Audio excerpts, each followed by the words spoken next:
mpuliriza bulungi lunaku lwakuna ennaku z'omwezi ziri 6 omwezi gwa 2 omwaka 2025 nze yabitandika ekire kikeseza amacha gonna ku lwaleero Meja Jero Kahinde Otafiire abizzeemu wenzijaawo naye katusooke tuddukeko munda mu ggwanga lya DRC Congo kubanga abayeekera b'ekibiina ekya M23 oba M23 wenjogerera bino bamaze okubanga balangirira nti ebitundu bya North Kivu bamaze okubanga babirinnya ku nfeete era balonze president oba governor w'ekitundu ekyo.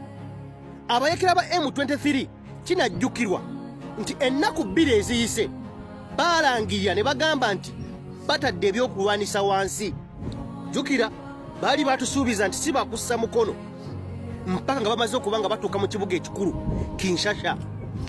Wabula buli omu yeewuunya okuvayo ne bagamba nga teri abakase nti batadde ebyokulwanisa wansi. Kakati amacha gonna ku luno olwaleero olwokuna bamaze okubanga balangirira nti bamaze okubanga bakwata obuyinza mu bitundu by'ekkonge bya North Kivu.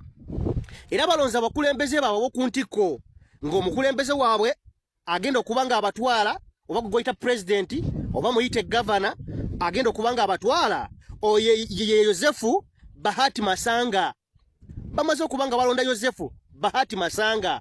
Tebakomye okwo balonze n'omumyuka we ngono Yowire Manzi Garembe. Tebakomye kubalonza abantu bangi okuviira ddala waggulu mpaka wansi gye bakomye. Naye njagadde sooke tulabe navayo ne nkutegeeza nti eggwanga lya South Africa lyawadde President Kagame essaawa 24 okubanga ajje amagye gaayo mu ggwanga erya DRC Congo. Waawano obujulizi we buva nti eggwanga lya Rwanda kimaze okukakasibwa lwatu nti ly'eryabadde oba lyeriri emabega w'akabinja ka M23 biriwa. Kinajjukirwa nti ekibiina kya UN kyavuddeyo ne kitegeeza ensi nti eggwanga erya Uganda lyasindise amagye oba abajaasi abasoba mu 1000 munda mu ggwanga erya DRC Congo. Kituufu babasindiseeyo naye babasindiseeyo kuki era ddi?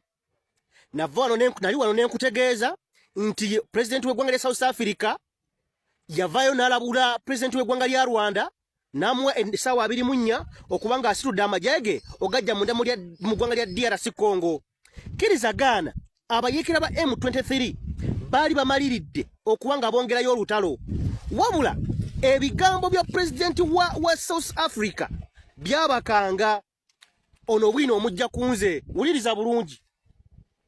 Ebigambo bya president wa South Africa byakanga abayeekera bana ba M23 bitya kubanga bali bavudde ne bategeeza nti tebagenda kussa mundu wansi mpaka nga bamaze okubanga batuuka mu kibuga Kinshasa.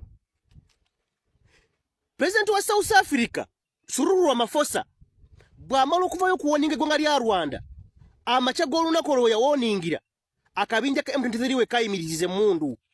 Era nkugamba bino gwe wuliriza nti Rwanda teyakoma okwo yasitula amagye gayo direct agamu ku go negajja mu ggwanga lya DRC Congo negazza ku butaka e Rwanda. Awo Uganda we yakwatira amajasi baayo ne batwala munda mu ggwanga erya Congo. Oba kitegeerekese Uganda we yakwatira. Nkugambye nti eggwanga erya Uganda ekibiina kya UN kyava ne kitegeeza nti kizudde nga Uganda esitudde abajaasi abasoba mu 1000 bayingire munda mu ggwanga lya DRC Congo. Kituufu bayingizibwayo era batwalibwayo.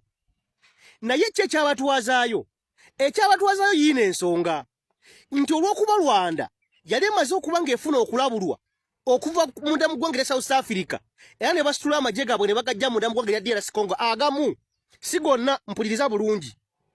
President Yoweri Kaguta Museveni yakirabirawo okumanya luno olutalo lw'e Congo nava ne mbategeeza nakola story namba ku lutalo olwo ne mbalaga Uganda wa weeyingirira mu lutalo olwo kituufu lugikwatako erulimu.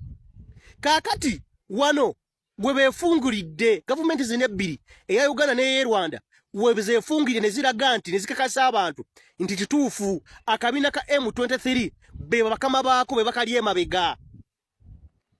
Rwanda bwe mala okusula amagye gayo ne gajja mu ggwanga lya DRC Congo mu bitundu eby'eggoma, President Yoweri Kaguta Museveni yalingirawo over n'atwala amagye mu ggwanga lya DRC Congo. Mpuliriza, bw'amala okutwala amagye mu DRC Congo, ekibiina kya UN kivayo ne kyasanguza ebyama. Twalaba omwogezi w'amagye g'eggwanga lino Uganda Felix Kulaije ng'avaayo nga addabula ensonga eyo. Yaleta n'atugamba nti akabinja ka M23 oba M23 balwanirira bwenkanya mu nsi yaabwe. N'avaayo n'atutegeeza nti wabula ADF ate bo bayeekera. Yatutegeeza nti akabiina ka M23 si bayeekera wabula balwanirira bwenkanya mu nsi yaabwe. Oba onfuna kakati gwe obuuliza bwebanga M23 balwanirira bwenkanya mu nsi yaabwe, gwe Uganda oyingiriramu wa? Si kyekyandeese. Kinajjukirwa nti enteesaganya zigenda mu maaso wakati w'eggwanga lya Rwanda n'eggwanga lya South Africa n'eggwanga wakati wa Congo munda mu ggwanga lya Tanzania. Kyova olaba nti tewannabaawo kulumbagana kubanga President wa South Africa yatusuubizza okubanga akuba waluma eggwanga lya Rwanda. Wabula ekyasibye byonna nti bakyali mu nteesaganya munda mu ggwanga lya Tanzania.